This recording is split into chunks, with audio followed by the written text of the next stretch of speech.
దివ్యాంగులకు అవకాశాలు కల్పిస్తే ఇతరులతో సమానంగా ఉన్నత స్థానాలను సాధిస్తారని మంత్రి కొండపల్లి శ్రీనివాస్ అన్నారు. పాఠశాల విద్యాశాఖ సమగ్ర శిక్ష ఆధ్వర్యంలో సహిత విద్యా కార్యక్రమంలో భాగంగా ప్రత్యేక అవసరాలు గల విద్యార్థులకు భారీ ఎత్తున ఉపకరణాలకు పంపిణీ కార్యక్రమం నిర్వహించారు.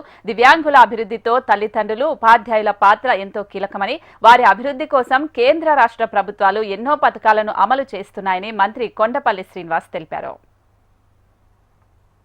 ఈరోజు చిల్డ్రన్ విత్ స్పెషల్ నీడ్స్ దివ్యాంగ స్టూడెంట్స్కి ఎవరైతే తల్లిదండ్రులు ఉన్నారో అలాగే టీచర్స్ అండ్ సపోర్టింగ్ స్టాఫ్ వాళ్ళందరికీ కూడా ప్రత్యేకమైన ధన్యవాదాలు తెలియజేసుకోవాలి. ఎందుకంటే ఈరోజు ఈ పిల్లల్ని నర్చర్ చేసి సమాజంలో ఉన్నతమైన స్థాయికి తీసుకెళ్లాలంటే చాలా ఓపికగా వాళ్ళని గమనిస్తూ వాళ్ళ తాలూకు అభివృద్ధిని కూడా కనిపెట్టుకుంటూ వాళ్ళని మంచి పౌరులుగా తీర్చిదిద్దేది మీరు కనుక మీ అందరూ కూడా పేరు పేరున నా ధన్యవాదాలు, నమస్కారాలు తెలియజేసుకున్నాను. ఈరోజు ప్రభుత్వం కూడా ఈరోజు నాకు ఈ డిపార్ట్మెంట్లో ఇప్పటివరకు నేను ఎప్పుడు రివ్యూ చేయలేదు.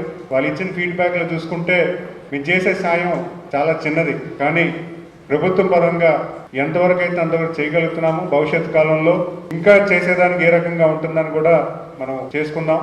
ఎందుకంటే ఈరోజు సుమారు 1,20,00,000 గత సంవత్సరంలో మనకు బడ్జెట్ ఇచ్చి కేటాయించి ఖర్చు పెట్టడం జరిగింది. ఈ ఆర్థిక సంవత్సరంలో పిల్లల్ని చదివించడం, స్కూల్కి తీసుకురావడం, ఇవన్నీ కాకుండా ఈ ఎక్విప్మెంట్ ఏదైతే ఉందో హియరింగ్ డిజేబుల్స్ అవ్వచ్చు, వీల్ చైర్స్ అవ్వచ్చు, లేకపోతే మిగతా విషయాలన్నీ కూడా ప్రభుత్వం చేసే చిన్న సాయం కూడా మీరు అందుకోవాలి.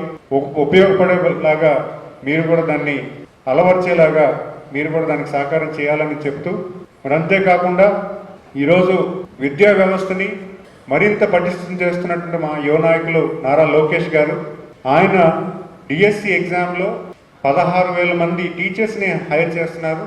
అందులో 2,200 మంది ఈ ఫిజికలీ డిజేబుల్డ్ ఎవరైతే దివ్యాంగులకి స్కూల్స్ నిమిత్తం కావాల్సినటువంటి టీచర్స్ కోసం 2,200 పోస్టులు క్రియేట్ చేశారంటే ఖచ్చితంగా మనం అభినందించాలి.